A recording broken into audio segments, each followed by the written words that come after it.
সংস্কার একটি চলমান প্রক্রিয়া, এমনটি মন্তব্য করে বিএনপি স্থায়ী কমিটির সদস্য ডক্টর আব্দুল মঈন খান। তিনি বলেন, আগে সংস্কার পরে নির্বাচন, এসব বক্তব্য কোনো অর্থ বহন করে না।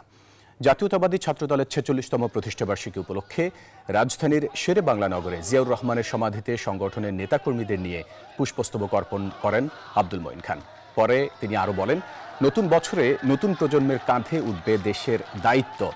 জুলাই অভ্যুত্থানে ছাত্র জনতার সাথে সমান তালে স্বৈরাচার বিরোধী আন্দোলনে অংশ নেয় ছাত্রদল। এ সময় বিএনপির ছাত্র বিষয়ক সম্পাদক রকিবুল ইসলাম বকুল বলেন, নতুন বছরে শিক্ষার্থীদের সংগঠন হবে ছাত্রদল। সেই নেতৃত্ব মানুষের আশা আকাঙ্ক্ষা পূরণ করবে।